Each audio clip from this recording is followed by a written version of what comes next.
Canada, where there are massive wildfires, and they've already started ahead of the typical wildfire season.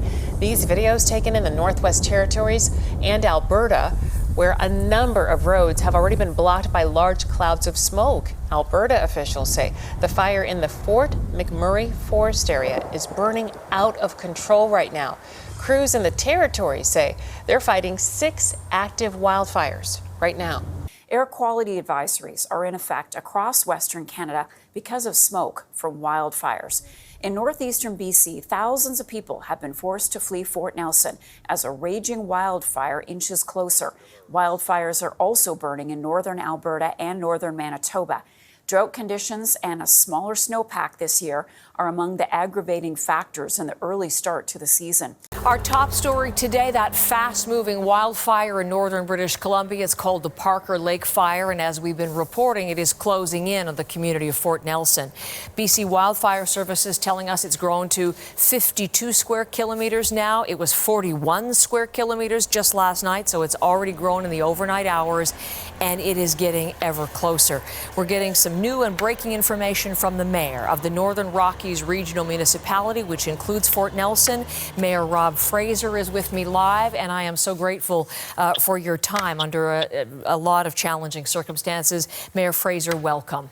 Thank you, Heather. Good morning. Good morning. Listen, just people looking at our image for the first time, haven't seen Fort Nelson. Just explain what everybody's looking at in the background to you, sir. So in the background to me is you're looking right down the Alaska Highway at mile 300 of the Alaska Highway, looking right down the center of town.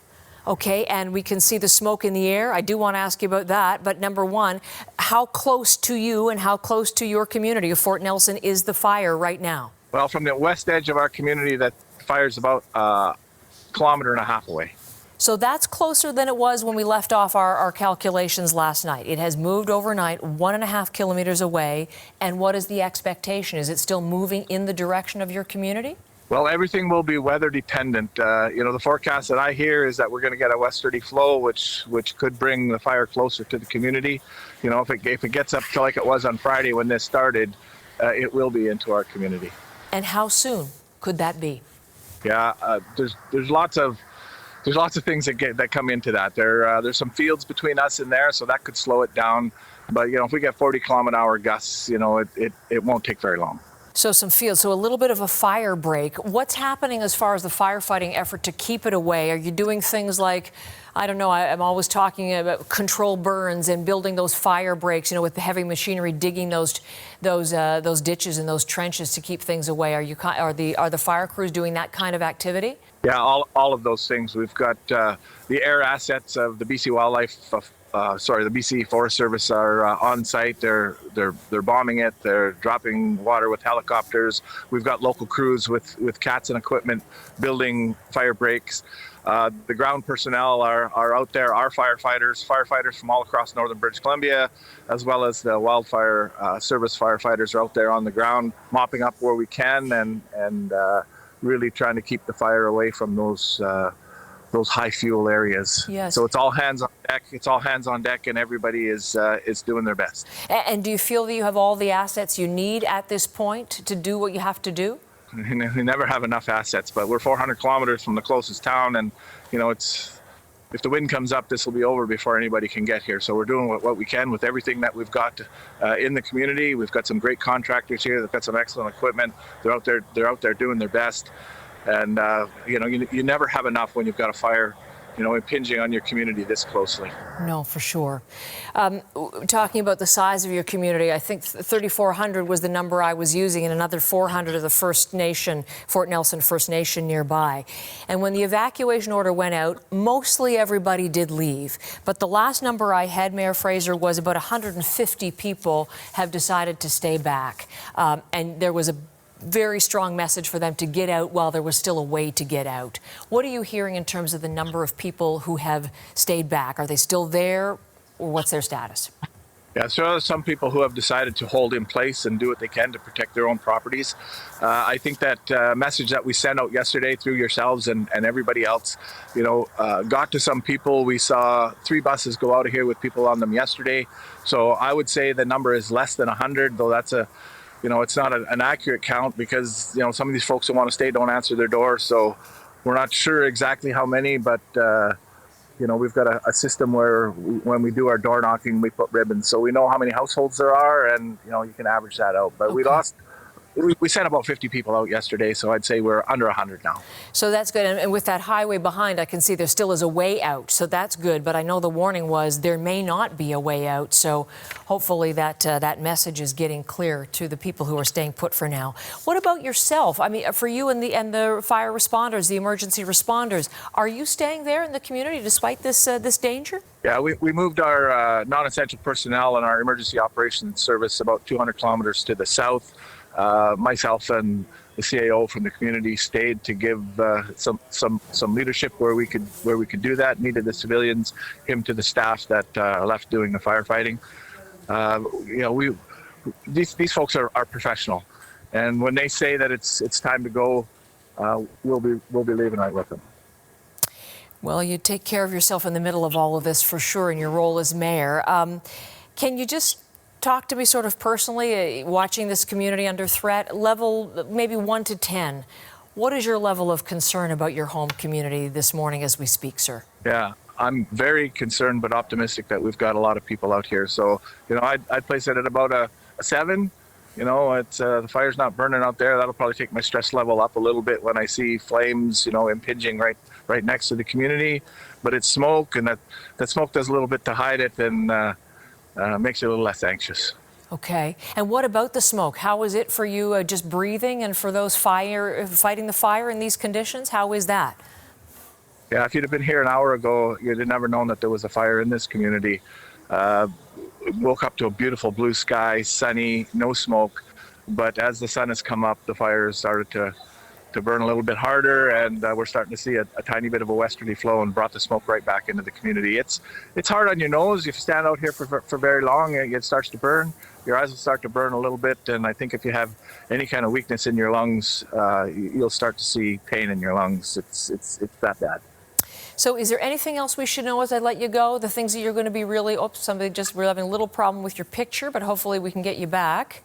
Are you still there with me, Mayor Fraser? Wildfire season is lighting up in Alberta and BC and blowing smoke across parts of the province and into Calgary this weekend. But earlier this afternoon, a special air quality statement for the city advising people to avoid the hazy days outdoors has been lifted by Environment Canada. Environment Canada says smoke blowing from fires in northeastern BC is expected to dissipate later in the day over much of the province, including Calgary and Edmonton. But it says harmful smoke is expected to continue hovering over parts of northwestern Alberta until Tuesday. Are you still there with me, Mayor Fraser? I am still here. Can you hear me? Yeah, I can. I just lost your picture, but I'm looking at images of your community. Just before I let you go, anything else that we should know before we conclude our conversation? Anything else that you're going to be really preoccupied by today? Yeah, I just really want people to stay out of the Alaska Highway, stay out of the northeast part of the province. Although it might be a beautiful looking blue day, we're still at significant risk here. And we just need to focus our safety efforts on firefighters.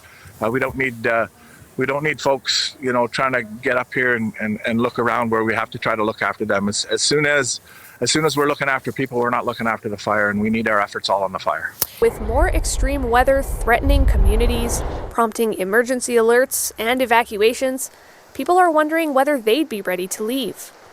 We know it's not going to be great this summer. We live pretty far south, so we've thought about it and thought of mental checklists of, if we're leaving the house, we need these things, but haven't really put a pack together. Recently, we've had to deal with a lot of fires around our home. I live in the county, so I have a whole bag ready to go with extra clothes, photo albums, anything that's really important to me, just ready to go in case we need to evacuate. Thousands of people across Alberta found themselves in that position during the intense wildfire season of 2023.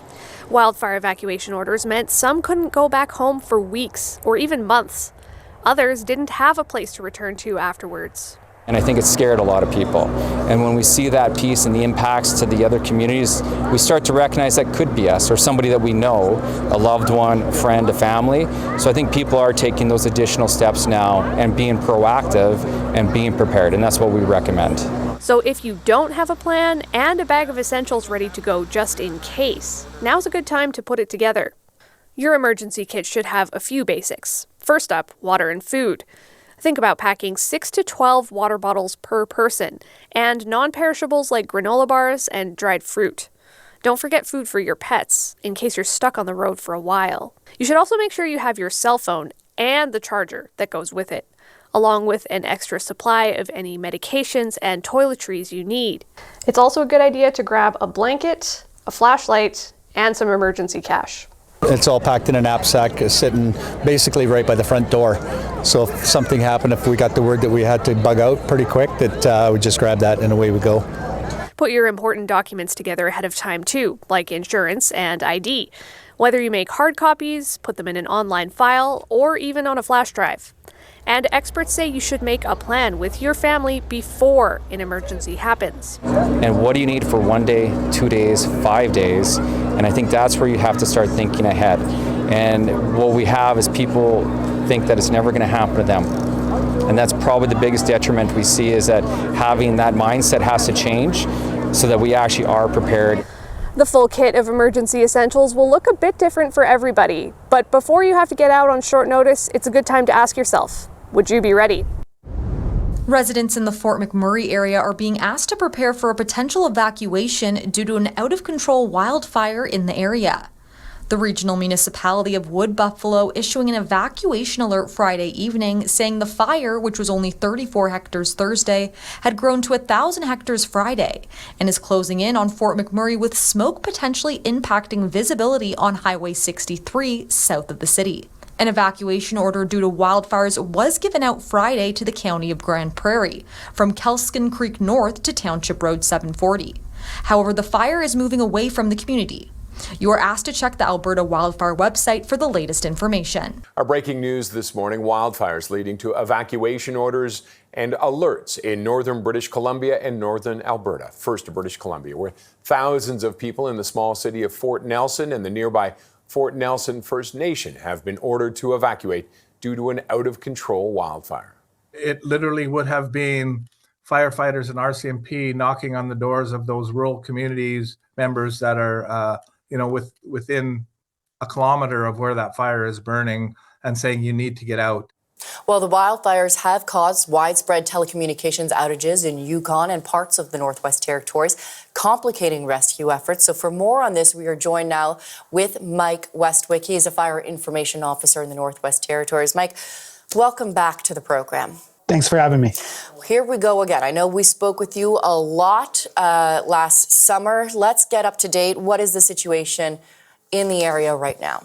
Yeah, so certainly our biggest fire of note right now is FS002. That's about 19 kilometers southwest of Fort Liard, which is just north of Fort Nelson, which is impacted by evacuation orders right now. It's currently under evacuation notice after an active wildfire in the area grew significantly under heavy winds yesterday and crossed the Liard River. And Mike, we know many people in the area don't have internet or phone services due to the wildfire. So how has this impacted rescue efforts? Well, I mean, there's not rescue efforts per se in the Northwest Territories right now. I want to be clear about that. There's no communities evacuating or evacuated. Certainly, it's complicating as it would operational work from our end, as well as obviously communicating effectively with communities impacted so they know what's going on. Some of the things that we've done with that, we have backup systems that are up and running for emergency responders through measures like Starlink and just your standard radio communications.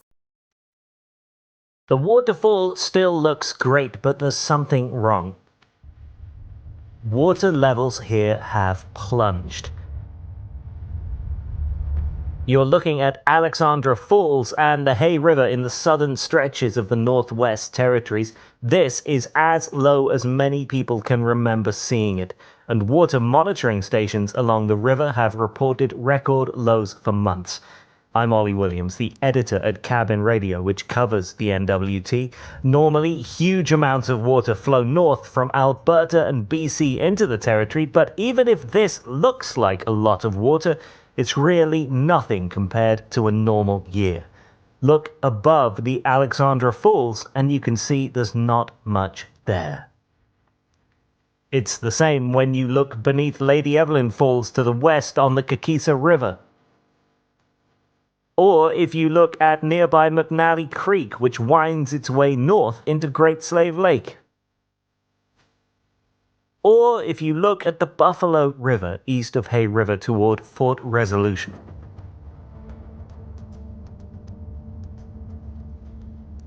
All of this footage was shot at the end of April and the start of May 2024. These are areas that 2 years ago were either suffering devastating floods or setting records for high water. It's an incredible change. And that lack of water is part of an extreme drought that's helping to create some of the most intense wildfires the NWT has ever seen. Here's the Hay River, or what's left of it, passing through burn areas southeast of the town. And that's Enterprise, which was badly burned in a wildfire last year in the background. This is the Salt River near Fort Smith, in an area also badly affected by fire. Yellowknife isn't exempt either. This is Yellowknife Bay, famous for its houseboats. Some of them are barely near the water, never mind in it, because levels here are so low. In an ordinary year, most of this would be underwater. And the ice road across the bay opened a month late, then closed a week early for one of its shortest ever seasons. But Yellowknife at least had reasonable snowfall over recent months. The South Slave is worse, the drought exacerbated by a winter with virtually no snow. You can almost cross the Kakisa River without getting wet, and we've heard from elders who've lived here for decades and say the sound of silence from the waterfall all winter was one of the strangest things they've heard. The landscape looks different this spring. Exposed lake bottom on the western shore of Lake Winnipeg at Fanima, an unusual sight in early May. Where's the water usually like right now? Well, normal years I would say right about here. We have had it higher. Randy McMahon runs errands on the lake, a bed and breakfast. He says he's never seen the lake this low at this time of year. Very, very unusual, yes. Yeah, you would never see all this rock in the springtime. Right now, Lake Winnipeg's at 712.3 feet above sea level. That's not the lowest the lake's ever been, but it is within a centimeter of the lowest level this lake has been on this date since Manitoba Hydro started regulating lake levels. To Manitoba Hydro, these are drought conditions. The water level on Lake Winnipeg and inflows on several major rivers feeding the lake are so low, Hydro doesn't expect to generate enough energy this year to sell surplus power to other jurisdictions. This would make it 2 years in a row of drought conditions for Hydro. The Crown Corporation expects to lose hundreds of millions of dollars this year. The minister responsible for Hydro isn't worried. Manitobans have no reason to be concerned. Adrian Salas says it's too soon to worry about the effect of a prolonged drought on Manitoba Hydro's finances or those of the province, which relies on revenue from hydro. Manitoba receives most of our precipitation that drives hydro between May and August. The low lake levels having other effects. Hydro is warning boaters about the hazards of exposed rocks and sandbars. Harbors are also affected. 3 boat slips at Balsam Harbor Marina on the east shore of Lake Winnipeg are unusable due to low water. But this hydro drought is not an agricultural drought. Thanks to recent rains, soil moisture across southern Manitoba is average to above average. Curtis McRae grows wheat, canola, and soybeans north of Oak Hammock Marsh. I have 30 days left to get my crop in. He's only started seeding this week because his fields have been too wet. It's tight enough I gotta sweat a little. Like, we need a lot of good luck, a lot of this sunshine, which is glowing on me right now. I really like that. For Manitoba Hydro, luck would mean not sun, but a lot more rain. Lake Winnipeg's expected to rise gradually until the middle of August, maybe by another foot. That's great if you like sandy beaches, but it's not so great if you're Manitoba Hydro. We have 2 drains. This is a smart blue roof.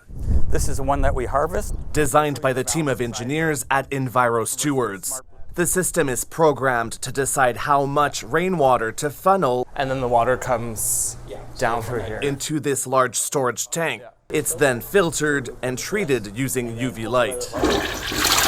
It now gets used for flushing toilets. The filtered water goes in there. And watering this plant wall set up inside their offices. We've cut our water by 56% by reusing the rainwater. We've cut our air conditioning by 43% because the evaporating water keeps the roof cooler.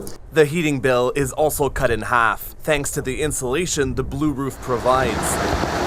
By diverting water away from overloaded municipal sewers, it also reduces flooding risks, one of the top business insurance claims in Canada. And it's doubled in the last decade. And basically we're getting more intense storms more frequently.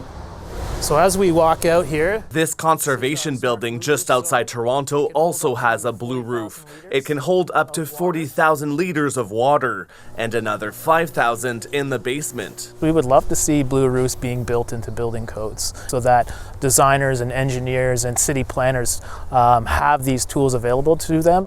For all the potential benefits, this urban planner warns of possible risks of storing large amounts of rainwater on a roof. It has to be very well built, it has to be very well maintained, and it has to be inspected regularly. Then there's the cost. While usually cheaper to build than a green roof, which helps insulate the building and soak up emissions, a blue roof still costs hundreds of thousands of dollars. To have them built more widely, getting that cost down is going to be crucial. This has been a 2024 Wolfie Terrier Eating Treats on My Bed production. Wolfie! Good boy.